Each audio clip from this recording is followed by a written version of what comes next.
1 ঘন্টা কেউ যদি আল্লাহর সৃষ্টি নিয়ে চিন্তা করে, সেটা সারা রাত তাহাজ্জুদের সালাত অফার করার চেয়ে উত্তম।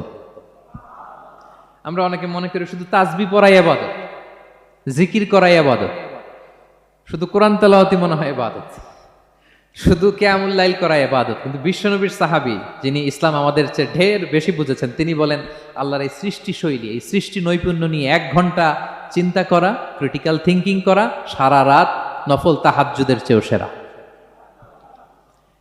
এবার বলেন, আমাদের চিন্তা করার দরকার আছে না নাই? ব্রেনটা খাটাবেন তো? এই যে যারা কনভার্টেড মুসলিম হয়, এরা কিন্তু অনেক চিন্তা ফিকির করে, নিজের সাথে নিজে বোঝাপড়া করে, ক্রিটিক্যাল থিঙ্কিং করে, তাদের অ্যানালজি কাজে লাগিয়ে, আল্লাহর দেয়া ব্রেনকে কাজে লাগিয়ে এরপরে শাহাদা পাঠ করে, এমনি এমনি না। এই যে কিছুদিন আগে আমেরিকান এক পপ স্টার কালিমা পড়ছে না? আপনি জানেন একটা ধর্ম চেঞ্জ করা, একটা ফেইথ চেঞ্জ করা, এটা কত বড় সিদ্ধান্ত? হ্যাঁ, বাপদাদার ধর্ম, বয়স 30-40, এতদিন যে ধর্ম মানলাম, এটাকে চেঞ্জ করে নতুন ধর্মে কনভার্ট হয়, এটা কত বড় সিদ্ধান্ত? Could you imagine that? It's not a joke. নিজের সাথে নিজের অনেক বোঝাপড়া করতে হয়, তারাই ক্রিটিক্যাল থিঙ্কিং করে। এবং বিষ্ণু ঈসা ইসলাম, উনি নবী হওয়ার আগেও এই চিন্তার ইবাদত করতেন।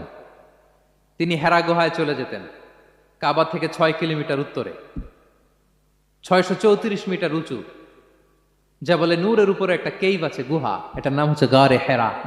ওখানে বসে বসে তিনি এই চিন্তা করতেন। তার মানে নবী হওয়ার আগে বিশ্বনবীর ইবাদত ছিল চিন্তার ইবাদত।